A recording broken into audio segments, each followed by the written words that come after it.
Hi friends, welcome to Anu's kitchen. ఇవాళ special ఏంటంటే egg పులుసు. అదేనండి, కోడిగుడ్ల పులుసు. అది ఇప్పుడు ఎలా తయారు చేసుకోవాలో తెలుసుకుందాం.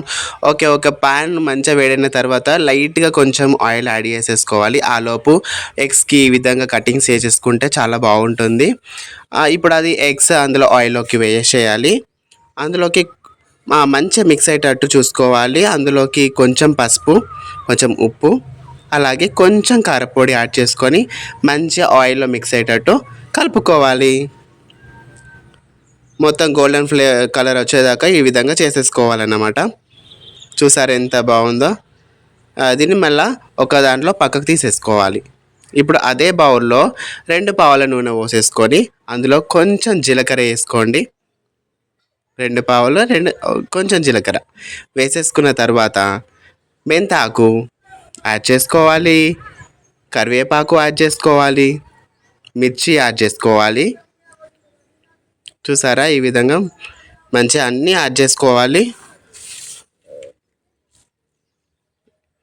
మంచిగా వేగేటట్టు చూసుకోవాలి. అందులోకి ఆనియన్స్, కట్ చేసుకున్న ఆనియన్స్ కూడా మంచిగా యాడ్ చేసుకోవాలి. లో ఫ్లేమ్లోనే ఉంచుకొని అది గోల్డెన్ కలర్ అయ్యేదాకా మంచిగా వేగేటట్టు చూసుకోవాలి. పచ్చి వాసన పోయేంత వరకు ఈ విధంగా ఆయిల్లోనే వేసుకోవాలి. అందులోకి కొంచెము అల్లం కూడా యాడ్ చేసుకోండి. మంచిగా మిక్స్ చేసుకోవాలి, మాడకుండా చూసుకోవాలి. అందులోకి కట్ చేసుకున్న టమాటో, దీంతో మంచి ఫ్లేవర్ వస్తాయి. ఒకసారి ట్రై చేయండి, చాలా బాగుంటుంది.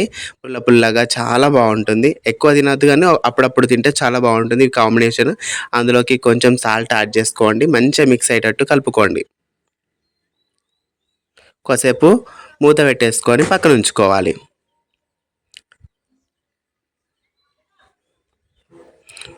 చూసారా, మధ్యలో ఏం చేయాలంటే మేబీ మాడంటుకుంటుందో ఎట్లా అని చెప్పేసి ఉంటుంది కదా ఎవరికైనా, అప్పుడప్పుడు తీసి చూడాలి. ఒకసారి తీసి మంచిగా కలుపుకోవాలి. ఈ విధంగా అవుతుంది. వాటర్ కొంచెం పైకి వచ్చినట్టు అయినాయి కదా, టమాటోస్ ఉన్న వాటర్. అందులోకి కొంచెము పసుపు, కారపొడి యాడ్ చేసుకోండి. తగినంత కారపొడి, ఎంత అంటే తగినంత. మీరు ఎంత ఎక్కువ తినే వాళ్ళు ఉంటారు, తక్కువ తినే వాళ్ళు ఉంటారు, వాళ్ళకు రుచిని సరిపడా యాడ్ చేసుకోవాలి. యాడ్ చేసుకొని పక్కన పెట్టేసుకోవాలి. ఈ విధంగా మనకి ఆయిల్ అనేది బయటకు వచ్చేస్తూ ఉంటుంది. ఆ టైంలో మళ్ళీ మిక్స్ చేసేసుకోవాలి. మిక్స్ చేసుకొని ఇప్పుడు పక్కన పెట్టేసుకున్న ఎగ్స్ని వేసేసుకొని చాలా సేపు మంచిగా కలుపుకోవాలి. మంచిగా ఆ యొక్క కారపొడి అంతా మిక్స్ అయ్యేటట్టు చూసుకోవాలి. అందులోకి కొంచెం వాటర్ వేసుకోవాలి, ఎందుకంటే పులుసు అన్నాం కదా, వాటర్ వేసుకోవాలి, యాడ్ చేసుకోవాలి. అందులోకి గరం మసాలా, ధనియాల పొడి వేసుకొని మంచిగా మిక్స్ అయ్యేటట్టు కలుపుకోవాలి. కొద్దిసేపు పక్కన పెట్టేసుకుని చూస్తే ఈ విధంగానైతే మంచిగా ఉడకడం స్టార్ట్ ఉంటుందండి.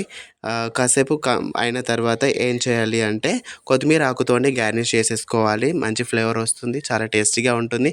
ట్రై చేయండి. ట్రై చేసిన తర్వాత ఎలా ఉందో కూడా మాకు చెప్పండి. కొంచెం కామెంట్లో మాకు చెప్తూ ఉంటే నెక్స్ట్ ఏం చేయాలో కూడా చెప్పండి. Thank you.